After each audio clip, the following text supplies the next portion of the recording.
character designer, concept artist, world builder, story creator, mentor and teacher. These forms of art and wisdom collide in a wide chaos of color and light to form. Gabriel Quinn.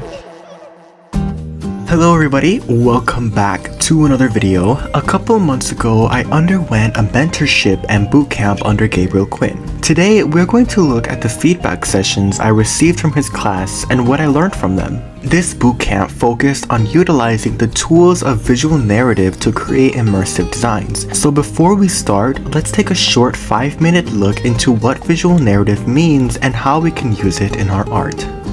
Okay, so this is the first session of our visual narrative bootcamp style class. I'm so excited to have everyone in here and so excited just to kick it off. So visual narrative, making images with meaning. This is really kind of the core of what we want to be going for when we're making images. We want to have really, really strong meaning. So what does that look like typically? Visual narrative is a very broad concept. Primarily, we use it in reference to things in book form or in animation, but visual narrative is always present in any kind of drawing or image that you create. So let's get into what that looks like. Honestly, visual narrative is kind of just information when you really think about it. So for instance, if we think about like a cat walks across a bridge, like that's information. You're learning information about what is happening. But really, narrative can only exist when information is kind of measured across time. So narrative only really exists in a relationship with time primarily. And this is a really important thing to consider because the mediums that we choose, particularly with visual art, we're really drawn to the image, obviously, and the image is kind of static. When we think about how narrative can only exist across time, but an image is really just a static moment, right?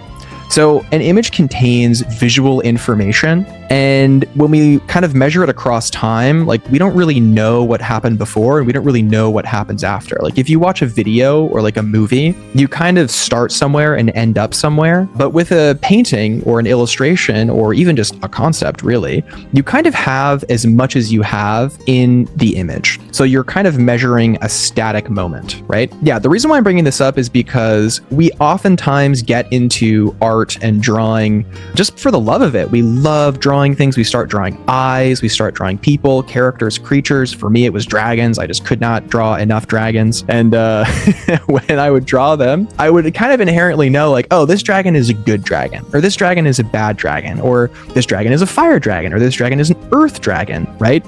And what's interesting is that just with what was on the page with my like very young mind at age 10 or 11 or something, it's like all of that information was clear. So how do we build up these layers of information so that we can have a sense of time or understand a sense of time even when we have a static image? So let's jump to our next idea, which is categories of narrative. So these are 3 categories of narrative that I've kind of laid out as the primary, most important kinds of narrative when you are analyzing and creating images and illustrations. So I included the disclaimer, including but not limited to. So that's because there are many, many kinds of narrative, but here are really, really important ones, right? So first off, we have the active narrative, which is what is happening in the moment. Like maybe you're drawing 2 characters punching each other. That is the active narrative.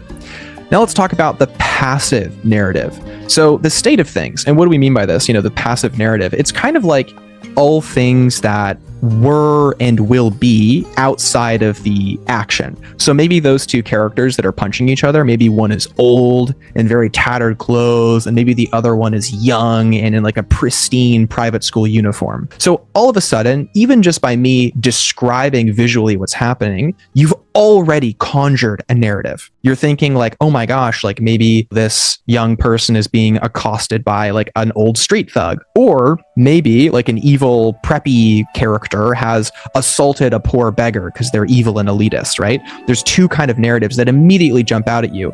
And you would kind of figure out the specific of either of those scenarios based on body language and all of that stuff, which is kind of more in the active narrative part of like the character acting and everything. But then what we've just discovered is the third one, which is the implied. So meaning generated by pre-existing knowledge.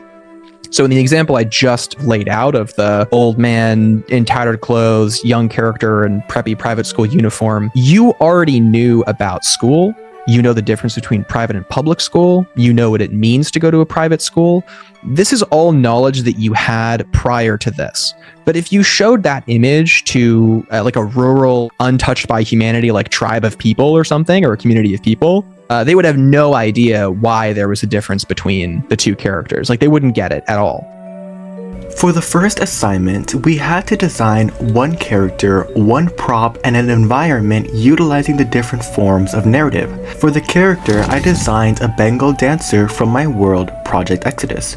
She was so much fun to illustrate and draw out. Keeping the different forms of narrative in mind was really interesting because it was something I didn't really do before. But creating characters with this new information made the design and process feel a lot more intentional.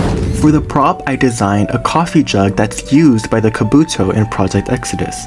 Incorporating the patterns and bezels were super satisfying. For the environment, I drew a forest path leading to a mountain range. I wanted it to feel like it had a lot of history behind it, so I added these statues symbolizing the three fairy sisters overlooking the mountains of Palatia. This environment and lore is also a part of my world, Project Exodus. Now, let's take a look at the feedback I received from these drawings. So we have some really fun designs here. The character design here, environment, and the prop here. So 3 really finished things. Like you really went far in terms of the finish on these. So great job taking these really far. Let's go through each thing and kind of figure out what we're looking at here. So here we have, because of the mask, fox-like character, and because of the patterns of the fur on the skin, like I'm assuming this is like an anthropomorphized like animal creature, and with the feet as well. It's like feeling like either a cat person or I'm assuming like maybe a fox person. And they're engaging in a dance where there's like a really strong sense of gesture. There's like a really bold gesture line like running across this entire piece, and a really strong emphasis on like rendering and material. The material of both the texture of the skin and the metallic of the metals and the dress and all of the folds and the textures. So I can see you're going really hard in describing each of these elements. So again, that passive narrative read is like really strong. I understand a lot about the materials and everything through this design. So it's really bold. And with the mask, there's like an air of mystery and mystique, which is nice. I think that if we do a black and white read, it still is a strong image. I think when I zoom out, it becomes a little bit harder to read in terms of like what's going on. If we zoom out even more, I can probably make out this is a flowing dress, but I think that there could be a stronger value read here, like a stronger sense of overall movement in this piece. So what that could look like is when you're separating things out, just taking certain elements that maybe aren't in light, just like a step down in value. So things that would be a highlight, you can shift to a midtone. Things that would be a midtone, you can shift into more of a shadow. It's going to create a stronger sense of shape, really. And the same thing with the body as well in certain areas. The rim light is nice, especially on areas like this where it's really bold. And when you have a really strong rim light in kind of this area and on this side,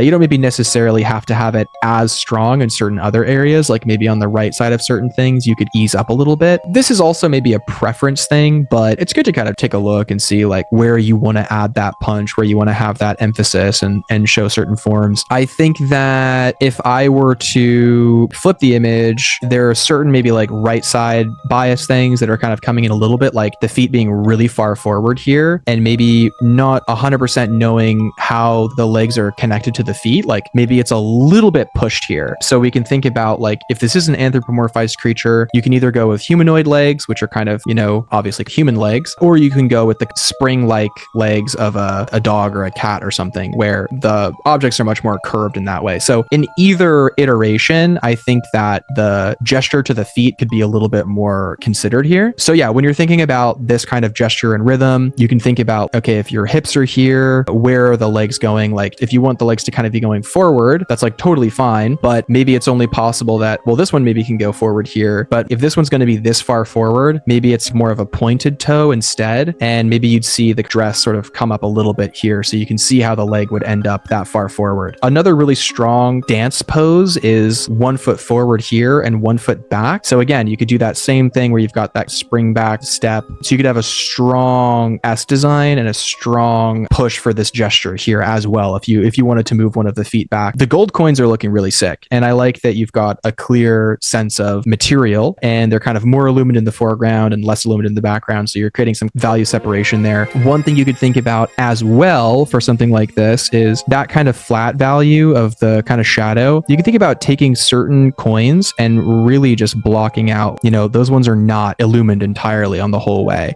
and certain other ones you could just take and honestly really push them like they're facing more down. That's going to create a really strong sense of dimensionality and help the coins feel real, that like not all of them are directly facing the light source and some of them are kind of facing away because they're really small shapes. So some of them look more like nuggets of gold rather than actual coins. So letting the round silhouette kind of speak for itself on a lot of these is going to help it feel a lot bolder, let's say, right? Like graphically, that's already looking a lot stronger. But yeah, that's going to help that look a lot better. The last thing I think is here where you have this strong kind of forward momentum. I think that the rib cage and the shoulder, it feels like they're coming out just a little too far on this side, just a little bit too far. I mean, I know it's like kind of animal anatomy almost, so their rib cages are oftentimes really pushed, but if you're going to do that, then I would push it a little bit on this side as well. So if we bring this a little bit in, which would also bring the bra line in a little bit here, just adjusting that slightly is going to make the figure feel a bit stronger, a bit more correct. And then here with the elbow coming forward, having again like a little bit of dimensionality there where you see the elements of the arm turn over on itself, like as it turns into the elbow, is going to help as well with some of those forms, like make it feel like those hands and those arms are moving in the way that you want them to be moving. But yeah, I think like those elements I would focus on a little bit. And yeah, if you think about value grouping a bit more, you can really get a lot out of this style. So that's what I would say about that. Doing a little bit. Yeah, before you move on, I wanted to ask a question about how I can improve on something. Sure. You're right, she is an anthropomorphic animal, but the animal that she is, I wanted her to be a tiger. So like that's like the stripes and stuff like that. So I wanted to ask you how I can make it look more tiger-like, because I can definitely see how it can get lost in some ways, but like I don't know how I can push that she is more of a tiger. Yeah, so that's a great question. And yeah, I guess before moving on, we can take a look at that too. So if you wanted to look more like a tiger, I would probably adjust firstly the colors a little bit. So I would go a little bit more towards the orange of a tiger. Yeah, for certain areas, like you could really burnish it to be that strong, bold, like orange of a tiger. And certain areas as well, like browning color, like if something's kind of brown and stripy, it's usually not like a major apex predator. Like usually like there's a level of high contrast with these apex predators that's pretty common and universal. So certain other things like the patterns on the body, if you push them to be much more of an intense black, because like tiger stripes are really bold. So if you focused in on making sure those colors were universally recognized as tiger colors, that would instantly help the read of her feeling like a tiger. So even just that, you can see it made a pretty big difference, just pushing the orange in a couple areas and also pushing the black. And then if you want it to feel like a tiger, you need to have the tail be properly done. So like if I were to kind of remove this tail and think about having an actual tiger tail that has the stripes on it, that would tell you that this is a tiger. Also, tigers have white bellies, so you could go to a lighter tone in the center area, and that'll also make it feel a lot more like a tiger as well. And then on top of that, I think the feet look good. If you're doing more a cat-like design, this is kind of more of a dog-like design in a way. You can think about the big toe pads that they have, and you can think about, instead of having the claws out, just the kind of slits that they have for their toenails. Like that's very cat-like as well. So there's certain motifs that you want to follow that are going to help you express specifically what you want out of the design. But yeah, does that clear that up and make sense? Yes, it helps a lot more. Thank you very much. Yes. For sure. Yeah. And then I think the fox mask is fun. but it's definitely taking away from the tiger element. So if you wanted it to be more tiger-like, then I would maybe either just do a face or maybe a tiger mask or something, who knows. But yeah, I think this is, again, like your finish is nice. I like all the texturing on the dress and all of the loops and curves you have. It's really nice. Your rendering here is really, really nice. But yeah, just having a better like read and paying close attention to the gesture and the anatomy could help this character come to life more, for sure. So with the environment, I know earlier you said that you struggle with it a lot. I think it looks great. I think it looks really great. The sense of depth is there. Like it feels very, we're in the jungle. It feels very chill, and it's like going from a valley into kind of a mystical forest. I think it's it's an appealing shot. The painting is quite nice. If I go to black and white, I think we can see that there are certain things that when you want something to be receding into space, you generally want to group the values more. So like what you've done in the background, which is nice, is that you have like the mountains in the background and there's a haze to it, a natural haze. If you wanted it to feel even more separated in terms of the background, you'd push those values together even more, right? So if you would kind of take certain elements and fade them out almost even more, or kind of make them a bit more homogeneous, they're kind of even farther away, right? There's also this kind of interesting rule where the closer something is, the higher contrast it is, which means that in the foreground here, all of these elements are subject to much higher contrast, which means that if we take, for instance, the just silhouette of, let's say,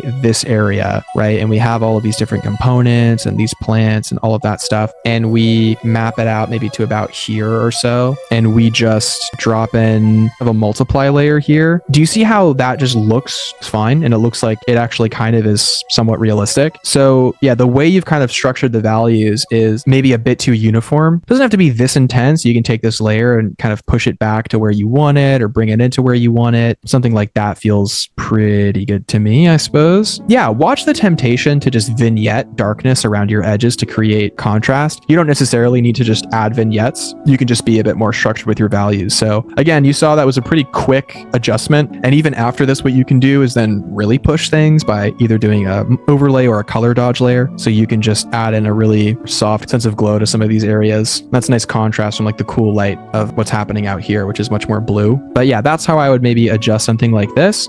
But even the first read that you had, like this read, the values are maybe a little bit unstructured, but the read is still great and it's still like a fun image. But just by adding in a little bit of shadow here in the foreground, you can see that it fixes a bit of the depth. So the last thing to cover is the prop here, which I think is really fun. Like you've kind of got the textures down really strongly. You've got a lot of the sense of shape and form down in a great way. And yeah, I think this is just working quite well as a piece. This is looking really great. What I actually like the most is this character here that you just blocked in with the silhouette. Like I think this is a really appealing silhouette and it just looks funny, and the fact that this character is holding this to give it scale, like it's just very appealing. I like it a lot. What I would do, CJ, is I would think about, when presenting your ideas, I would really think about like, yes, when you have like a nice dynamic blurred out background, it's giving you depth, right? It's giving you a sense of depth and contrast and intensity. And with the character here, it's giving you an immediate extra energy, right? Having the blurred, textured, colored background. But I would think about when you're communicating certain ideas, if you want to prioritize clarity and you really want to prioritize like, this is the idea, like maybe how you want to present it. I would maybe try presenting this one maybe on a more of a plain background, maybe like a paper textured background or something, or even this gray, like just if the whole thing was this kind of gray, just to see what result you'd get and if you'd like it, you know what I mean? I think that your bevels and edges are looking good. It's possible that for some of this, I know you have like a strong line. Sometimes for this kind of stuff, you don't actually need a line per se. Like you can actually get away with just two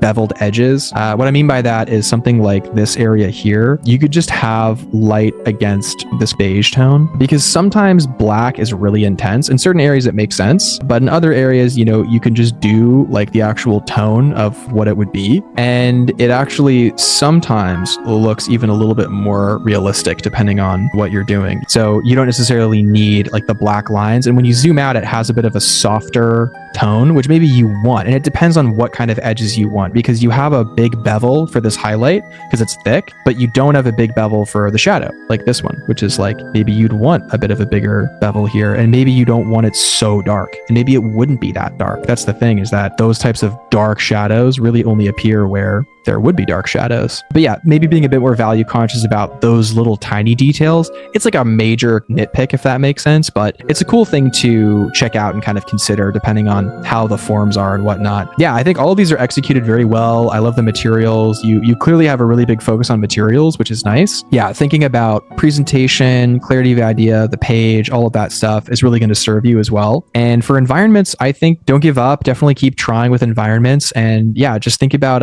structuring your values a little bit more so that you get a bit of a more clarifying and realistic view of how the world is. But yeah, nice. For the second assignment, we had to sketch out 3 cinematic shots in perspective that each included characters within it. But before that, Gabriel wanted us to sketch out 20 compositional sketches that also showcased perspective and included characters within them. Let's take a look at what I turned in, and then we'll jump right into the critique. For the 20 sketches, I drew different life scenarios of the Beetle Bros, twin Kabuto brothers in my original world Project Exodus. If you want to take a deeper look at these sketches, take a look at this sketchbook tour where I include the planning and research I did for this masterclass. Now that we have seen my assignment hand-ins, let's look at the feedback session. So CJ, who absolutely gassed out on these, my goodness. I was really surprised to see the level of finish here. So really fun thumbnails. I love that you thumbnailed traditionally in your sketchbook. These are looking really cool. You probably learned a lot by doing it traditionally, because doing it traditionally, it just gets in your brain a bit differently. But all of these are looking really correct. Like they're looking clean, correct. Even this one, this like upshot is looking really good. This kind of like rice field is looking really good. This very intense perspective one is looking really nice. So you've got a really nice balance between stylization and actually like getting the technical perspective, but the perspective itself is looking very accurate here. This one is especially like this kind of fisheye one. You really nailed it here, which is looking great. And then for this second page, I like that you're thinking about space, like where the eye line is right at the table. I can definitely tell that you started here and then like developed these ones, because these are feeling like really pushed and very strong. So I can tell you're like really building your confidence as well, which is nice. So let's see how you got along with the push one. So wow, yeah, this one's feeling really great. I love the instant energy we get here of this character in space as you kind of like look at them and then look up and you kind of see sort of the tops of the trees here. This is very powerful. So I think with images like this, what's interesting is I actually think oftentimes these ones where you're kind of like looking up often work best in like a portrait view aspect ratio. So even if we do something like this and just kind of stretch it out, like oddly enough, that still looks like really correct. It's kind of interesting how that works, like how pulling it up, it still looks correct, and potentially it looks even more correct, which is kind of interesting. So yeah, I'm liking it. I'm digging your finish here. The one thing I would say is that like the only quote error, it's not a real error, but the only error I see is that like this leg that's going across here as it's kind of going back into space,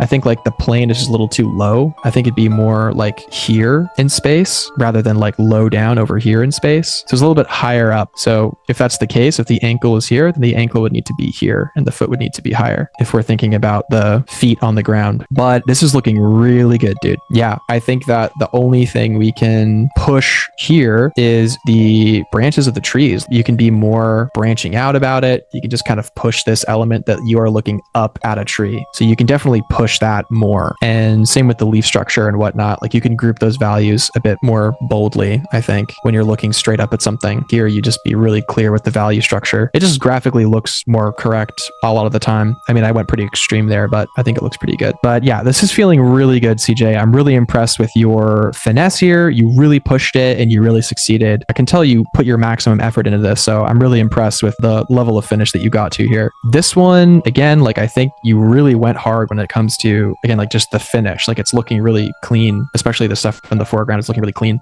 Again, what we want to do is we want to watch for the ratio and sizing of different things. So if the tiles are this big as it's coming towards us, then even for these that are going back into space, we might want them to be even smaller. Getting those proportions right is pretty important when it comes to things fading away into the distance. I think if you develop your understanding of like the structure of the head, it can help you with putting subjects like this in perspective. Like if I were to flip canvas, oftentimes when we flip canvas, we can see certain things come up in the face that maybe we didn't think were happening. Like for instance, the forearm here is a lot shorter than it should be. It should be probably out to here if it's matching with the other one. But with the mouth and with the nose especially, if this is the skull shape facing in this direction, the mouth would come out probably a little bit farther. And if you have this shape here, it has to mirror on this side. So we need an equivalent either shadow or an equivalent highlight on this side. And then with the mouth, thinking about like, a mouth has lips, so you have the teeth as well. Just things to consider when you're kind of like refining and placing things. This shot, like the setting was supposed to be at nighttime. Do you think it communicates that across in like an efficient way, or are there parts of the values that I have to fix more so that it communicates that it is nighttime? Good question. Let's take a look.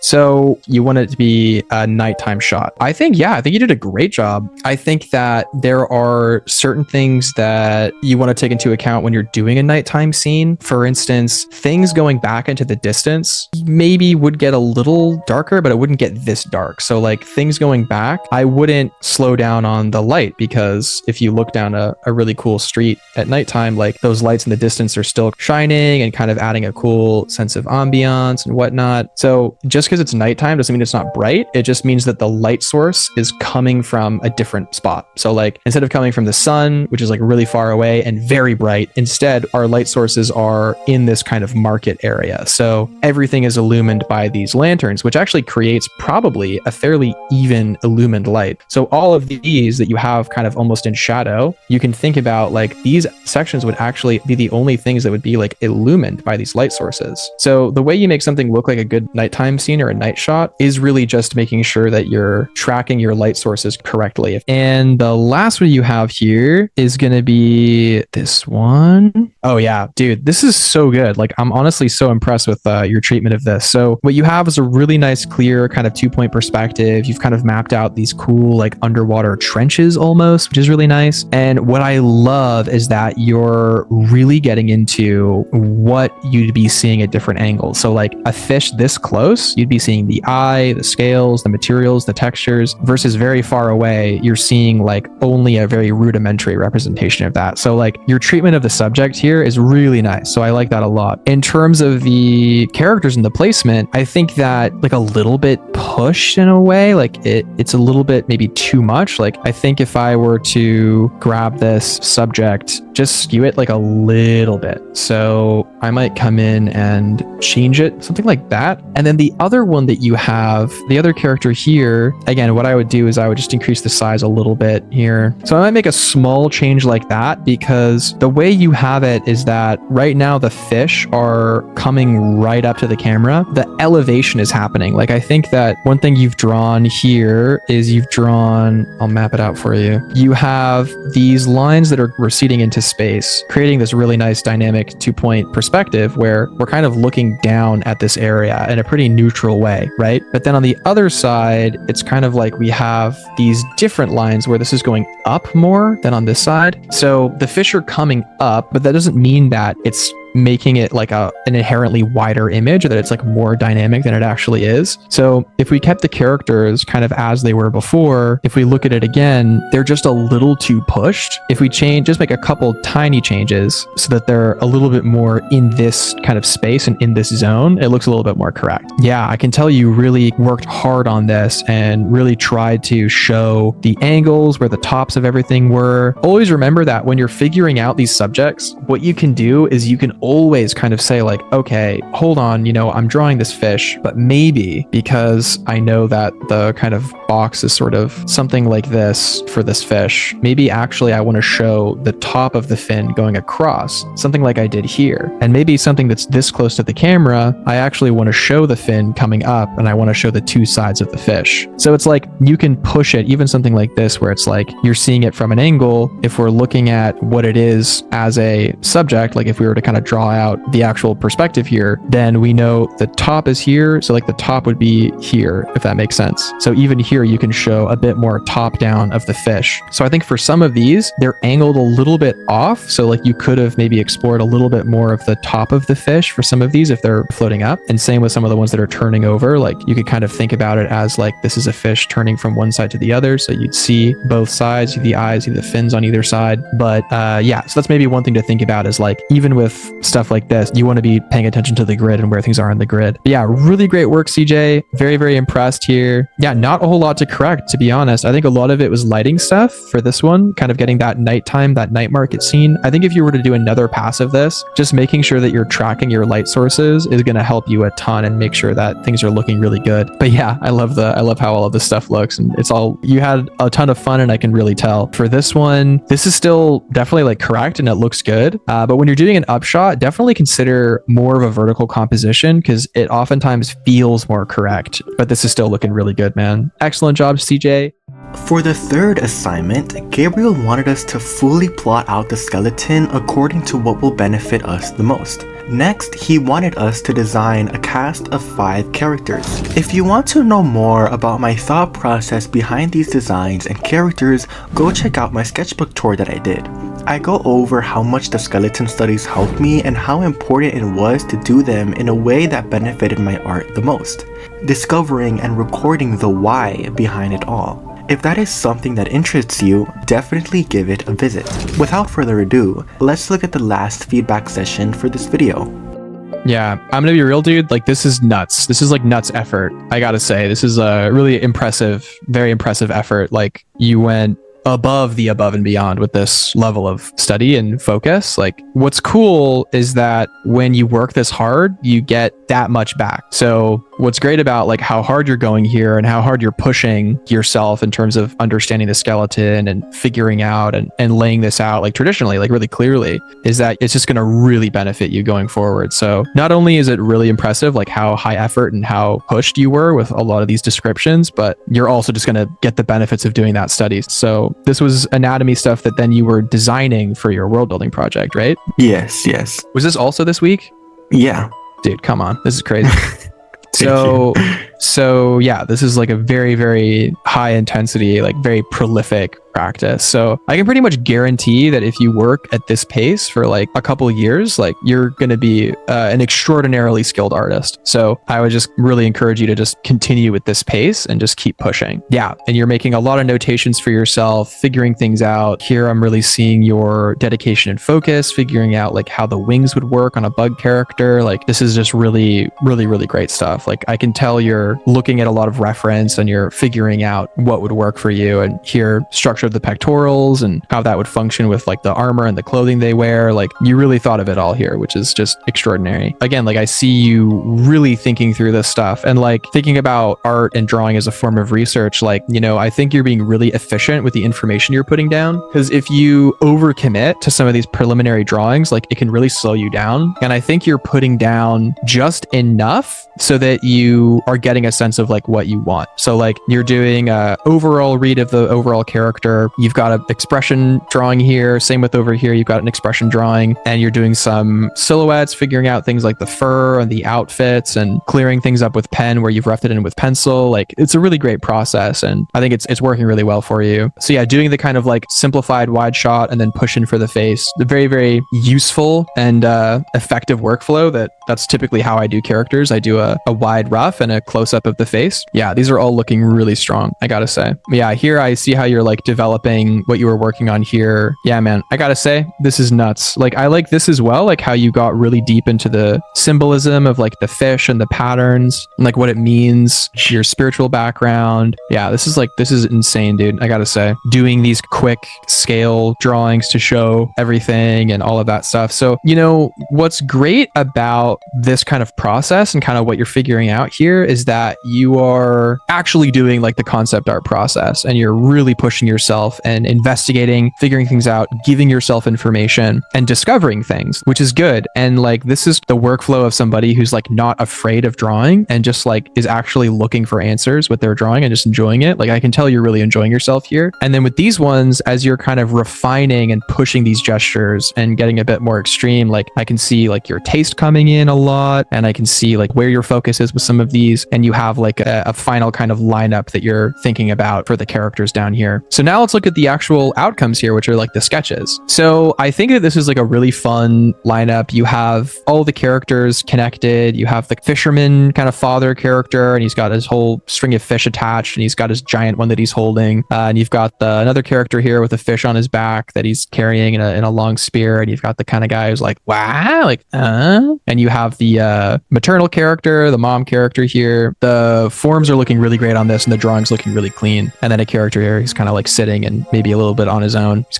got his crutch, so he's a little bit injured. So yeah, I think for an outcome, this is really, really strong. Like if I were to be honest, like I think that the life and the drawings that you have over here and like how you're just like putting down the information really effectively and just trying things and pushing things. Like I think in the final, it's possible that you may have overcomplicated a few things a little bit and lost a little bit of the power of the character. Like if we look at these more kind of research sketches, like you have the gesture here, which is really nice. But then for this big guy, I see that it's like more kind of direct and the silhouette is kind of speaking for itself. And then for some of these other characters, like there's a lot of energy going on that's like very in line with the personality. This guy's a little bit more sulking. This guy's a little bit more wah. This guy's a little bit more meh, you know? And when I look at these drawings, like you are pushing, but what I'm seeing is that like I think that you're falling into a bit of a default of the 3/4 very pushed pose. Like I think that most poses I see you do are a 3/4 pose where the rib is pushed up and out and the head is up and something very dynamic is happening with the hands and it curves down, and then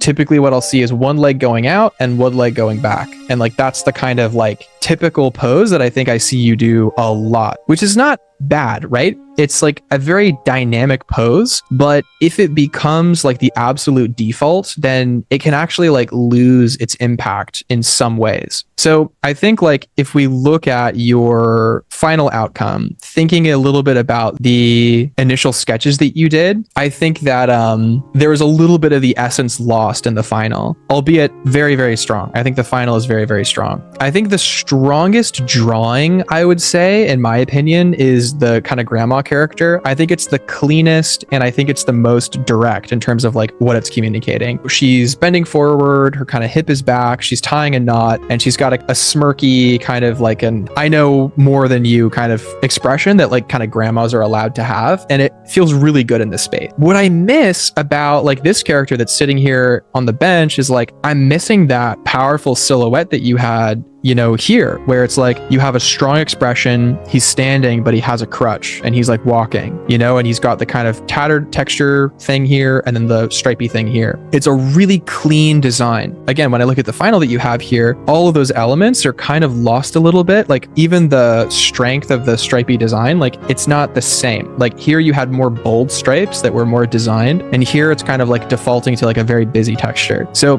when you're lining up your characters and you're doing this kind of thing, taking stock of how you actually like really want to be presenting your characters can be super, super helpful. This one here, I like how you adapted this one and you kind of pushed this one from where you had it before, because I saw the kind of before of this one, and I do like it a lot. I think that what would make this have a higher impact in terms of gesture is either if he was looking directly at the fish, right? Because that's like adds a level of humor, like what the heck, how did you get that fish? Or if he's looking directly at the father character and his eye line is really looking at him. I think either one of those would be pretty strong. In terms of proportion, I think that again, like with the legs kind of coming out and down, you lost a little bit of that initial silhouette. Like if I look at your initial sketch here, the legs and the kind of stance of the legs is actually like so sick. And the ratio of the robe is really strong here. Like this is a really strong design drawing. And when I come back here, I feel a little bit of that, again, like kind of missing slightly. So yeah, what I would think about is something like the overall torso shape, I think, could maybe be a little bit either smaller or, and we could do both actually, we can make the legs a little bit longer. And that's a little bit more in alignment with the original sketch that you had, and like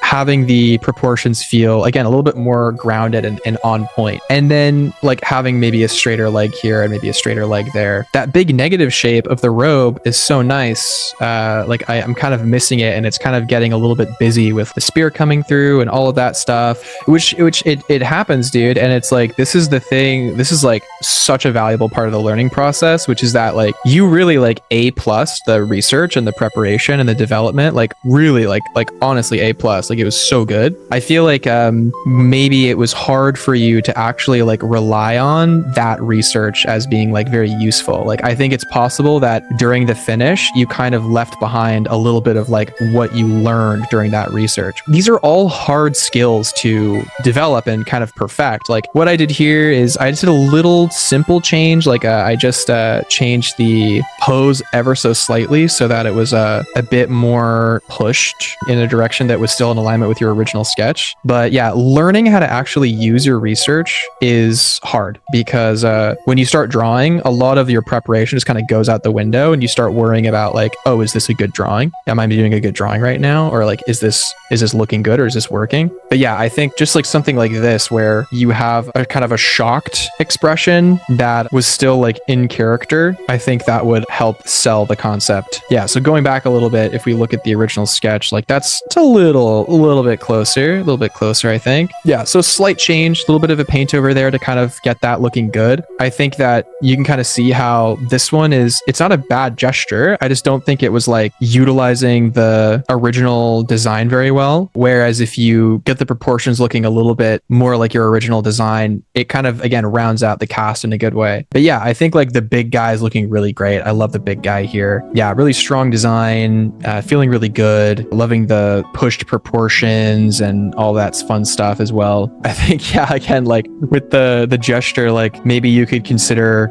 having one leg forward because it's like more heroic, Yeah. So you could think about a more heroic pose, because it's like a very heroic pose here, as a way of like pushing and really having that strong sense of design, or that strong kind of narrative that you want the character to have. So those are just a few things that I would think about when you're like next kind of working on this stuff and kind of pushing this stuff. But I really, really, really am impressed with the work that you did for this week. Like I definitely want to make sure that like I'm very, very impressed, and I think you had a really strong process. And I think that the outcome for the main guy, this guy on the left, is really nice. I think the only thing about the guy on the left is that if he's like leaning back and he has this giant fish, maybe you could consider actually having the fish be more flopped on the ground, so that it's like he's just kind of dragging it along, because it looks like he's gonna like fly backwards because of how big this thing is. Like he's gonna fall backwards. So if you have it more like he's dragging it, then it'll make a bit more sense with like the weight placement. You can just try it, see how it feels, see if you like it. And the last thing is that I like the beetle arms that are coming out of the body. I would consider maybe, instead of doing them like as a silhouette, just going like a half step lighter in value, and just kind of showing that these are like sectional arms, because when I zoom out, they get totally lost. Like it just looks like weird placed black marks. Like I don't understand what they are. Versus if they have a little bit more form to them and I zoom out, then they read a little bit more as like this is an extra appendage, or this is an extra thing. But yeah, really great work, CJ. Wow. I'm loving these drawings, really compelling drawings. And like, dude, the research you did for this is like unreal. This is really, really great. It's just a good reminder that what you do each day is working towards a larger goal. And that if you focus on having high quality days and not like producing a high quality result, but just having consistent high quality days, like you'll outproduce what you think is possible with yourself. So I think you definitely outproduced maybe what you thought you were able to do here. And I think it's a really, really strong outcome. So definitely a standout example of high effort, high reward, And yeah, very, very impressed. And I think like the one suggestion is that when you do this much research and you really get deep and you have a lot of great information, make sure that you're leaning on that information when you go to do your final and you don't get lost in the woods a little bit. Okay, so you did a bunch of skeleton studies here to improve your skeletons. I think you should do a bunch of gesture studies to have a very diverse repertoire of gesture so that, yes, you can, of course, do your favorite like pushed 3/4 pose, but you can also do many other poses as well, because I think like that'll really help you develop your practice and your skill. Really great work, CJ. Very impressed. Working with Gabriel was so much fun, and I learned so many new things under his mentorship. I highly recommend checking him out as he's really inspiring and wise. Unfortunately, including all the feedback sessions would have made this video too long, so instead I'm gonna split this video into 2 parts. In the next video, we are going to look at the last 2 assignments I turned in. I hope you guys enjoyed this video and found it educational. Don't forget to check out my commissions if you're interested. Simply email me at cjstarlight1c29@gmail.com about any ideas you want me to draw. You can also find my email in the description below. I will also include the notes I took of these feedback sessions and the social media of Gabriel Quinn in the description as well. Have a blessed day, and I will see you all in the next video.